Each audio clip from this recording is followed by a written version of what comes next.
हमारे चैनल भक्ति भजन संग्रह में आपका स्वागत है। जया एकादशी व्रत कथा। देवराज इंद्र स्वर्ग में राज करते थे और अन्य सब देवगण सुखपूर्वक स्वर्ग में रहते थे। एक समय इंद्र अपनी इच्छा अनुसार नंदनवन में अप्सराओं के साथ विहार कर रहे थे और गंधर्व गान कर रहे थे। उन गंधर्वों में प्रसिद्ध पुष्पदंत तथा उसकी कन्या पुष्पवती और चित्रसेन तथा उसकी स्त्री मालिनी भी उपस्थित थे। साथ ही मालिनी का पुत्र पुष्पवान और उसका पुत्र माल्यवान भी उपस्थित थे। पुष्पवती गंधर्व कन्या माल्यवान को देखकर उस पर मोहित हो गई और माल्यवान पर कामबाण चलाने लगी। उसने अपने रूप, लावण्य और प्रभाव से माल्यवान को वश में कर लिया। हे राजन, वह पुष्पवती अत्यंत सुंदर थी। अब वह इंद्र को प्रसन्न करने के लिए गान करने लगे, परंतु परस्पर मोहित हो जाने के कारण उनका चित्त भ्रमित हो गया था। इनके ठीक प्रकार संगीत नहीं होने से इंद्र इनके प्रेम को समझ गया। उन्होंने इसमें अपना अपमान समझकर उनको शाप दे दिया। इंद्र ने कहा, हे मूर्खों, तुमने मेरी आज्ञा का उल्लंघन किया है, इसलिए तुम्हारा धिक्कार है। अब तुम दोनों स्त्री पुरुष के रूप में मृत्यु लोक में जाकर पिशाच रूप धारण करो और अपने कर्म का फल भोगो। इंद्र का एक ऐसा शाप सुनकर वे अत्यंत दुखी हुए और हिमालय पर्वत पर दुखपूर्वक अपना जीवन व्यतीत करने लगे। उन्हें गंध, रस तथा स्पर्श आदि का कुछ भी ज्ञान नहीं था। वहाँ उनको महान दुख मिल रहे थे। उन्हें कभी नींद नहीं आती थी। उस जगह अत्यंत शीत थी, इससे उनके रोंगटे खड़े रहते थे। शीत के कारण उनके दांत बजते रहते थे। एक दिन पिशाच ने अपनी स्त्री से कहा कि पिछले जन्म में हमने ऐसे कौन से पाप किए थे जिससे हमको यह दुखदायी पिशाच योनि प्राप्त हुई। इस पिशाच योनि से तो नरक के दुख सहना ही उत्तम है। अंत हमें अब किसी प्रकार का पाप नहीं करना चाहिए।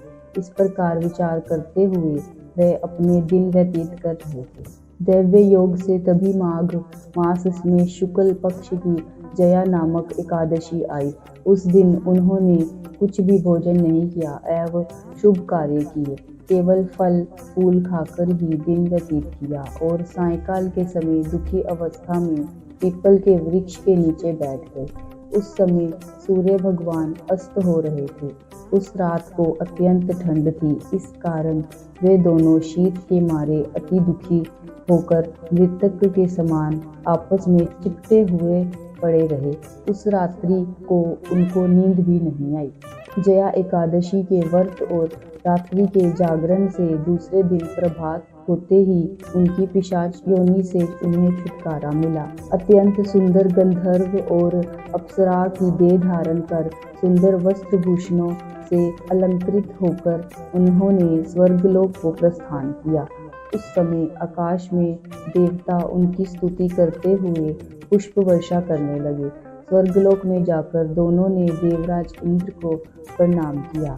देवराज इंद्र उनको पहले रूप में देखकर बहुत ज्यादा हैरान हुए और पूछने लगे कि तुमने अपनी यह पिशाच योनि इस प्रकार छुटकारा पाया, अंत हमें यह सब बतलाइए। माल्यवान बोले, हे देवेंद्र, भगवान विष्णु की कृपा और जया एकादशी के व्रत के प्रभाव से ही हमारी पिशाच देह छूटी है। तब इंद्र बोले कि माल्यवान, भगवान की कृपा और एकादशी का व्रत करने से न केवल तुम्हारी पिशाच योनि छूट गई, हम लोगों के भी वंदनीय हो गए, क्योंकि भगवान विष्णु और शिव जी के भक्त हम लोगों के वंदनीय हैं। अंत आप धन्य हैं। अब आप पुष्पवती के साथ जाकर विहार करो। श्री कृष्ण कहने लगे कि हे राजन युधिष्ठिर, इस जया एकादशी के व्रत से बुरी योनि से भी मुक्ति मिल जाती है। जिस मनुष्य ने जया एकादशी का व्रत किया है उसने मानो सब यज्ञ, जप, दान आदि कर लिए। जो मनुष्य जया एकादशी का व्रत करते हैं वे अवश्य ही 1000 वर्ष तक स्वर्ग में वास करते हैं। आज हमने आपको जया एकादशी व्रत कथा और उसके महत्व के बारे में जानकारी दी। हम उम्मीद करते हैं कि आपको यह वीडियो पसंद आई होगी और नई वीडियो देखने के लिए हमारे चैनल भक्ति भजन संग्रह को सब्सक्राइब करें और वीडियो को लाइक और शेयर जरूर करें।